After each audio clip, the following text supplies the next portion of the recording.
ilabas nyo na po. Okay, Attorney Palangga, Attorney Guanzon, ilabas nyo na kung ano yung nalalaman nyo na pandaraya ni Attorney Guanzon na gusto nyo ba magsalita kung paano nanalo ang mama ninyo. So sana ilabas ni ano yan. I challenge Attorney Guanzon, please do, do favor sa taong bayan. Kung ano pong ilabas, kung ano pong alam ninyo na pandaraya sa ngalan ng fairness, sa ngalan ng, ng taong bayan, para lalo po kayong mahalin, Attorney Guanzon, para lalo kayong mas tumibay ang kredibilidad ninyo sa mga voters, sa mga susunod na election. Yes, panalo ilabas nyo na. Kung ano ang alam ninyong pandaraya na ginawa, sana ilabas niya to. Kasi nakikita ko, lalo siyang mamahalin ng tao. Sana Palangga, okay? Ako, I declared already my support to Attorney Guanzon. But ako, bilang isang hindi politiko, nasabi ko nga whether ikaw ay dilaw, pula, kaya nga, di ba, kakamping si Attorney Guanzon, di ba? Tagal tayo sa mga kakamping noon. Pero ako, natuwa ako sa kanya dahil nga nanindigan siya as kakamping na talagang yung pagtuligsa niya sa mga magnanakaw, sa mga Marcos, since, sa political career niya, nandoon yun. So, ayun na nga. Nakita ko rin tong sinasabi na to, na sina-challenge na to ni Maharlika, si Attorney Rowena. Kasi may sinabi siya parang, baka kapag in-expose ko kung paano na nalo yung idol nyo, magulat kayo. Wag ako. Yun yung sinasabi niya Nakita ko rin to Ilang beses na niya tong sinabi. Pero, ang sinasabi kasi dito nito ni Maharlika ay parang si Leni daw. Pero parang ang sinasabi nung iba, kasi wala naman siyang pinangalanan doon, ay si Rizon Tiveros. So, wala naman siya sinasabi kung sino doon Pero ang hinala niya nito ni Maharlika ay si Leni. Pero ang hinala nung iba dun sa mga comment dun sa sinabi niya yun ay si Rizon Tiveros. Kasi nga, alam niya talagang may alam siya. Hindi naman yan magsasabi si Attorney Rowena kung paano siya nanalo Kasi may mga alam yan, dating nasa Comelec yan Yun, sana nga, i-expose din niya to para matapos ang kasinungalingan ng mga to. Kasi nga alam natin na ang pinapalabas nila noon ay dinaya ni Leni si BBM. Tapos, ito namang itong sila ni BP Sara, alam din natin yung iba na nakakasubaybay dito sa kay Attorney Glenn Chong na dinaya rin to ni Lisa sa ni BBM. Nanalo man siya, lumamang man siya kay Leni, pero dinagdagan yung boto niya. Nandaya pa rin para ilapit kay BP Sara. Ano yan, pinaninindigan niya ni Attorney Glenn Chong at walang makapalag sa sinasabi niyang yun. Kaya meron talagang totoo talaga itong mga sinasabi na to kung sino yung mga mandarayang yan na sana nga ilabas na rin. Juana Guanzon, nagsalita niya, dahil nagbabardagulan na sila ng Dilawan versus Dilawan. Yan. Na para sa sabi yata ni Attorney Guanzon na gusto niyo ba magsalita ako kung paano nanalo ang mama ninyo? I think she's talking about Leni Robredo, di ba? Wala naman siyang pinangalanan, pero hindi ko imagine mo kung totoo, kung ilalabas ni Attorney Guanzon na may alam siya sa pangdaraya ni Leni Robredo, which is, di ba, yan ang binakbakan natin yan nung bangag supporter pa tayo.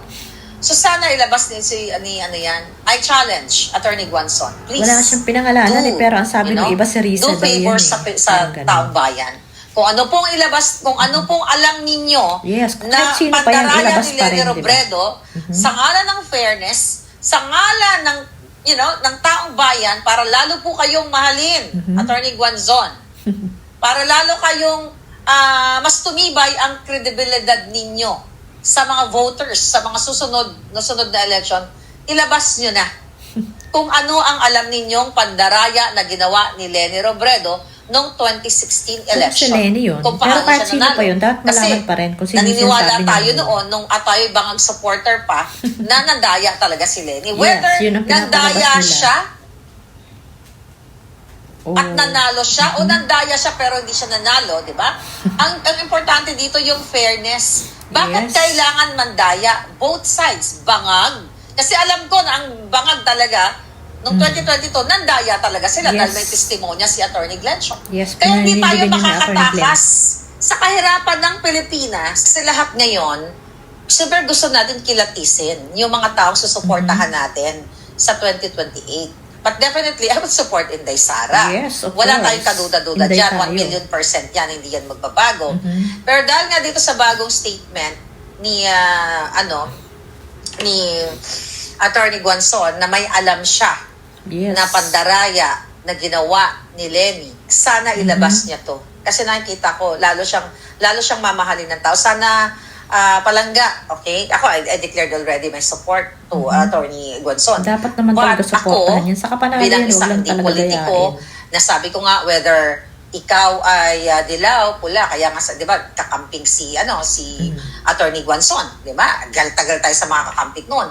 Pero ako, natuwa ako sa kanya dahil nga nanindigan siya as kakamping. True. Na talagang yung naman pagtuligsa niya sa mga magnanakaw, sa mga Marcos, since, sa political career niya, nandoon yon. But sana, ilabas nyo na po. Okay, Attorney Palangga, Attorney Guanzon, ilabas nyo na kung ano yung nalalaman nyo na Ilalabas niya yan, hindi pandaraya pala ngayon. ni Lenny Robredo. Hindi sure ba Hindi sila dahil tapos na yung election. Parang si Risa ang sinasabi Right? doon. Mag-a-agree ba kayo? Hindi dahil tapos na yung 2016. So parang move on na tayo. Kailangan ilabas for fairness, whether ikaw ay kakampik, bangag, kailangan malaman ng tambayan ano ang ginawa ni Robredo. Kasi tatakbo na naman yung yung lutang na yan. No, naglalabasan Like na nga yung kaipalan. Di ba? No, ako'y nagsalita laban sa mga bangag. Wala akong inisip, may mga nagsasabi na huwag ka nang magsalita, palangga kasi ganito ganon, kapapanalo lang ni Bangag Jr. That was August. July pa nga lang, sasalita na ako yung mga ina-appoint niya, mga kawatan. Kasi yung heart ko, yung paninindigan ko, hindi pa pwede dahil tayo yung nanalo, di ba? Tayo yung Marcos Bangag. Dahil tayo na ang may hawak ng gobyerno, hindi na tayo magsasalita, tatahimik na tayo. Kasi magkakampi tayo, okay lang. Kasi pinaghirapan natin. Imagine mo si Bangag, since 2015, when I started vlogging from Balikbayan Box and Tanimbala, So, inaano na natin si Bangag.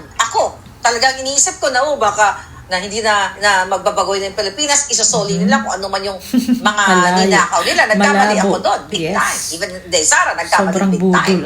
Pero nung dumating ako sa point na kaupo-upo pa lang ni Bangag, not I realized, na nakita ko na pag nanakaw lang palang gagawin ng mga buwaka ng ina, pag-aadik lang pala, pagpapahirap sa taong bayan, tumayo ako, hinarap ko kayo.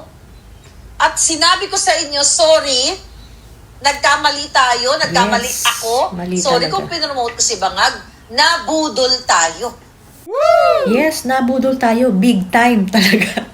Grabe, no? Hindi kasi tayo naniwala kay Atty. Rowena Sinasabi na niya na BBM Bangag noon pa Pero, tama naman yung sinasabi nito. Kasi nga, lagi yung pero ang inilalabas kasi niya yun kapag ang nagsasalita ay si Risa Hontiveros. Kapag may mga may mga pautot si Risa Hontiveros na ginagawa, nilalabas niya yun, sinasabi niya na baka pag inilabas ko kung paano nanalo yung idol nyo, magulat kayo, wag ako. Yun yung lagi niyang sinasabi. Pang ilang beses na niya yung sinabi So may alam talaga siya na may dinaya or kung ano mang ginawa niya mga yan. Pero ang sinasabi nito ay si Lenny. Kasi nga, may issue kasi si Lenny sa ganyan, di ba nga? Parang natatak na sa mga tao na nung naglaban si BBM at si Lenny ng Vice President ay dinaya si BBM kasi yun yung pinalalabas. Pero ginastusan niya yan ng pagpaparicount. Wala rin namang nangyari. Talagang talo naman siya.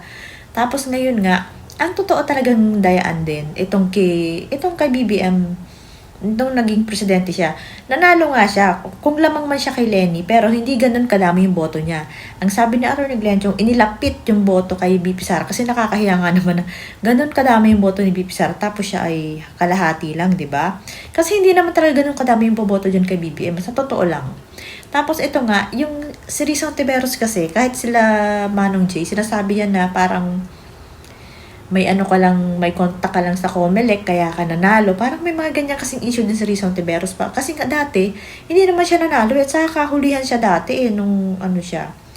Ngayon, hindi rin naman siya kalakasan. Ay talagang may ginagawa rin kalokohan niya, kaya siya nanalo. Kasi hindi naman talaga pang senador yan May ginawa lang, or hindi natin alam kung ano bang ginawa. Pero may alam si Atty. Rowena, yun ang sinasabi ito. Na-challenge siya ngayon to ni Maharlika na para lalo kang magustuhan ng mga tao kasi nga lalaban siyang senador, di ba? Parang tinanggap na niya yung hamon na na lumaban at kay BP Sara talaga siya. Parang ilabas mo na para lalo kang mahalin ng mga tao. Parang yun sinasabi niya. Kasi nga, di ba nga siya kasi, kaya ganyan, may ganyan siyang sinasabi. Kasi ito talaga, sobrang, sobrang suporta niya sa mga Marcos, lalo na nung election, talagang, grabe to, binuhos niya talaga lahat. Pero nung nakita nga niya na puro pagnanakaw lang daw, puro kabangagan, talagang ramdam mo talaga na masama ang loob niya na hindi niya gusto yung mga ginagawa. Una pa lang, siya yung kaunahan diba? Ang daming yung nagalit sa kanya tapos ayan, di ba? Totoo yung mga sinasabi niya kasi siya yung unang bumitaw Binitawan talaga niya kahit nanalo na sana, ay nakita niya na doon pa lang sa mga sinasabi niya na pinutol yung group chat, yung communication para sa mga OFW, pinutol kagad yun para walang makapag-report sa kanila ng tulong. Tapos hindi na siya nire-replyan ni Lisa nung manalo na. Tapos nakita na yung mga tao. Nung election, nung kampanya pa lang, nagdududa na to na parang bakit ganito yung mga tao nakapaligid sa kanya. Tapos yung naririnig din na alam ng mga tao na bangag pala, na-addict pala to. So, kinimkim niya lang yon. Tapos nung nanalo na, tapos na-prove niya na ganun nga na, naku, hindi maganda ang gagawin nito. Doon pa lang sa mga taong kinukuha niya at mga kasama niya, hindi na maayos. Eto na. Naghimutok na to na talagang sinasabi pa niya. Hindi pa nga pinapangalan nito dati yung babaeng ahas Alam na ng mga tao na si Lisa Marcos yung sinasabi niya na babaeng ahas. Kasi nga, doon pa lang sa hindi na siya sinasagot ni Lisa pagkatapos ng election, napakasamang pag-uugali na yan. Manggagamit talaga kayo. Samantalang tumatawag-tawag pa sa kanya po. May mga greetings pa siya. Kaya nga, sobrang galit nila. Ganon din si Atty. Glenchong, ganon din si Atty. Vic. Kita mo na yung mga taong matitino na tumulong sa kanila ay hindi kaya yung ginagawa nila. O, diba? Kaya yung challenge sa'yo, Atty. Rowena, ang daming susuporta sa'yo at panalo ka naman talaga. Ngayon palang panalo to sa lakas niya sa mga sa mga kabataan. Basta nakuha lahat ni Atty. Rowena ngayon. Kanya talaga yung mga, kahit ayawan siya ng mga pink na yan, wala naman bilang yung mga yan Itong mga talagang DDS ang malulupit. Sana sabihin niya rin to. Pero siya, baka sa ngayon hindi. Pero baka pag mamaya nag-i-speech na siya sa election, sabihin na niya, diba? So, makakatulong pa rin yan para sa ikakabagsak ng kalaban. So, sana naman sabihin na niya kung ano yung nalalaman niya. Pero dapat kasi may ebidensya, diba?